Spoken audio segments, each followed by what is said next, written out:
Zany makasika niny fa mikendry hatraminy hanome fahafampo ny mpanjifa eo anivon'ny mofoko izay orinasa mofoko izay amin'ny alalan'ireo kalitaon'ny entana izay amidy. Misy moa ny fiaraha-miasan'ny mofoko amin'ny sokolé ary nisy ny fanentanana samihafa eny amin'ny toeram-pivarotana. Anisan'ireo toerana nanaovana fanentanana mikasika ny fiaraha-miasa eo amin'ny mofoko sy ny sokolé androany ny teto amin'ny kioska mofoko eto Ambohijatovo. Fiaraha-miasa izay nanomboka omaly. Tietsika ity izay karakarain'ny mofoko nanomboka omaly moa zany sia tamin'ny boutique sy kioska sasatsasany mofoko teto Antananarivo dia natao mba hanomboana fiaraha-miasan'ny mofoko miaraka amin'ny sokolé satria manomboka izao dia ho hitanareo eto anivon'ny boutique mofoko sy ny kioska mofoko ny yaourt sokolé. Le hetsika moa zany tsotra kely. Eo am-pividianana viennoiserie anankiray ianao miaraka amina yaourt sokolé anankiray dia mahazo cadeau avy any amin'ny sokolé izay tianao.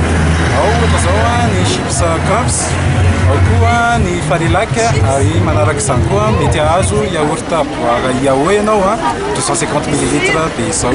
Manana fomba fijery mitovy moa ny mofoko sy ny sokolé izay samy mikendry ny hanome vokatra tsara sy mahasalama ho an'ny mpanjifa. Le antony fiaraha-miasa dia tsotra kely satria ny mofoko efa hatramin'ny atombohany dia efa nametraka ny fanampy fa hanolotra vokatra manana ny kalitao mahizy anazy.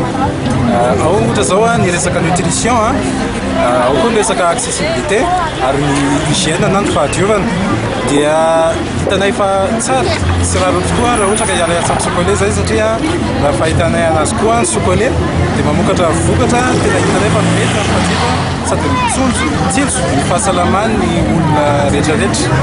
Izay ny tena antony nahatonga ny fiaraha-miasa. Nisy ireo vokatra mofoko izay nahitana fisondrotany kely tato ato.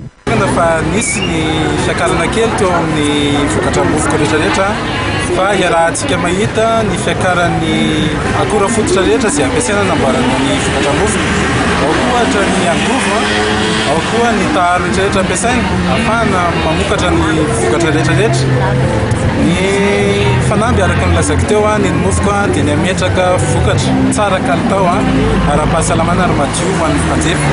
Vokatra zavatra izay aleonay mampiakatra vidiny kely dia mahazo vokatra tsara kalitao ny mpanjifa toy izay anaratsy indray ny vokatra rehefa eo ka hitazona ny vidiny entana. Araka izany dia vonina hatrany ny hanome fahafampo ny mpanjifa ny mofoko izay miara-miasa amin'ny sokolé amin'izao fotoana izao.